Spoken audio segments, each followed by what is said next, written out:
moving alphabetically, that moves us to Gayle. So Gayle, tell us what you got. Okay, well, it's not as exciting as Bernice's. Hers was pretty cool. Great job. When I think cocktails in summertime and cheese and that, I like simplicity, because all day long at work, you're thinking food and pairings, and you're putting things together and creating these things. So when I come home, I like simple. I don't want to spend a lot of time relaxing and unwinding. I want to get to my beverage and my cheese and just relax. And so I picked one that is very simple. It's gin and tonic. I use Hendrick's Gin. I prefer this one. It's handmade in small batches, but it's got nice botanicals in it. It's got coriander and other botanicals. So it's not as strong as some of the gins are. It tends to be a little bit milder. So it's not necessarily for everybody who likes that full gin. And what I'm going to do is I'm going to mix it with, instead of normal tonic, I'm going to use the Boylan Heritage Tonic Water, which is from New Jersey or Brooklyn. And it was actually developed in an apothecary shop back in New Jersey. And what it is, it's a way to recreate that bland tonic water that you usually taste. So they take the tonic water and then they put, it's a real good blend of sweet, bitter, and sour. They mix it with cane sugar, and then they add key lime and lemon, and then orange bitters. So it's just really refreshing, a lot of citrus going on. So it's just really refreshing, and it's very simple, just 2 ingredients, a little dash of lime and a lemon twist. And then I'm ready to go sit by the pool with my cheese. So I'm going to mix it up now. And the recipe, I use a 2-ounce jigger glass, because I'm coming down after a full day at work, and that works well for me. And then the tonic water is, and I do two of the 2 ounce, so 4 ounces of tonic water. And it's nice and carbonated and just a really great fresh smell. It's an incredible tonic. And then I'm going to add a couple ice cubes. Now, I don't really shake my drinks that much. I'm more of like a stir type. And then I'm going to cut a lime in half, because I always like to use fresh when possible.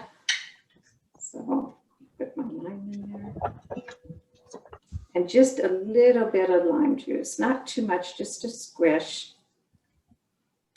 And then I take a lemon zest. And then, of course, I twist it to express all the natural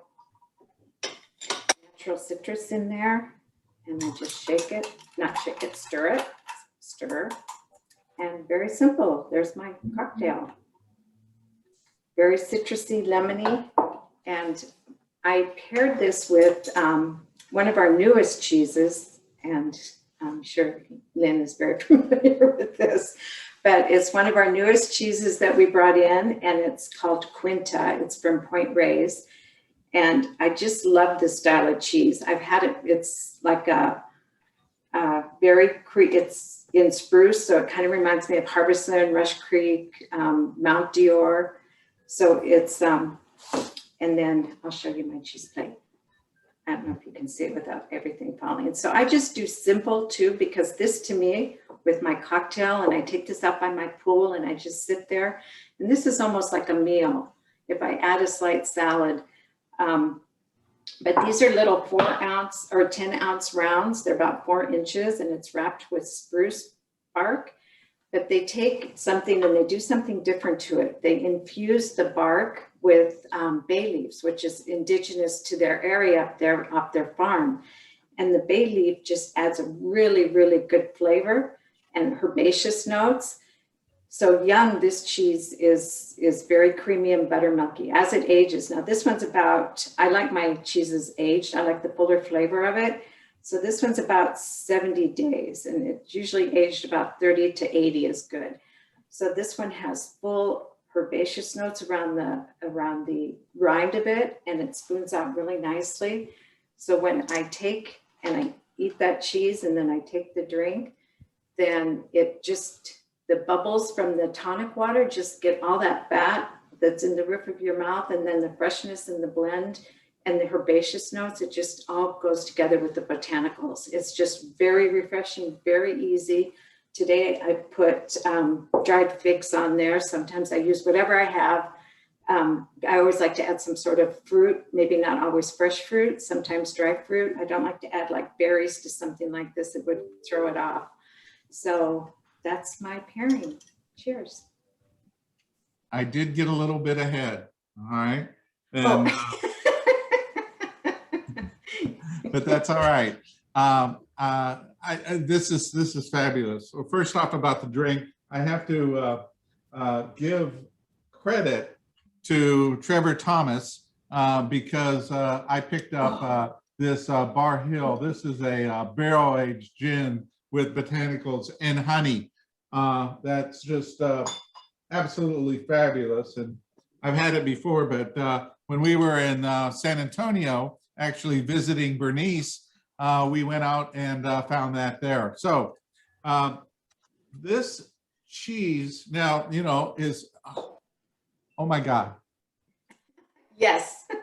I mean, Lynn, this is so beautiful. I mean, it's just crazy. You know, I had Zoe on Tuesday, and well, actually Tuesday and Friday, and so we were enjoying the Arbarson. And this is, I love the rind on this. It's so earthy, but it's also sprucey. Is that what you said, Gayle? Yeah, well, it's more herbaceous with the spruce and the bay leaf. The bay leaf just adds a lot of that flavor. You notice it when you eat towards the rind, it's just like, it hits you with the creaminess, and then after you get those herbaceous notes that just really are really wonderful. We actually seep the bark in bay leaf as well. So it's not just adorned on top that kind of gives it some aromas with the rind, but then because the bark is steeped in it, it continues to draw from the sides as it ages. So Gayle, I think I'm going to send you a job offer. You picked our cheese and did a great job. So come work for us anytime. Thank you. Oh, and Bernice, we're only open this, launch this on the West Coast so far. So watch, it's going to come your way soon, I hope. Yeah, it's great. It's great. When we talk about trends, and you probably talked about this with Zoe, is that, you know, and Jasper Hill, 100% credit. They've really, you know, started this trend, and that more and more customers are asking for this style of cheese. And that's why we started to explore what can we do with our own unique touch to it out here on the West Coast. And we're seeing more and more cheesemakers making this style of cheese, the soft, ripened, bloomy rind. And then if it becomes, everybody wants it, oh, I just want it really, really creamy. Everybody's asking for that style of cheese. And so it's exciting to see this category grow. So thank you very much for the support, Gayle. Well, it's great. I want to give a disclaimer is that I don't think it was intentional that we ended up with your products, you know, that we were doing that. And, but we had the same thing happen with Deer Creek cheese. So, you know, Trevor, and it was just funny. And I am very pleased that we are, and being able to try this cheese. Thank you so much, because that was exceptional. And gin has been my secondary favorite for a long time on being able to have something refreshing for the summer. We are full-blown summer now, so I mean, at least here in Tampa, we're at 87 degrees, so we're good to go.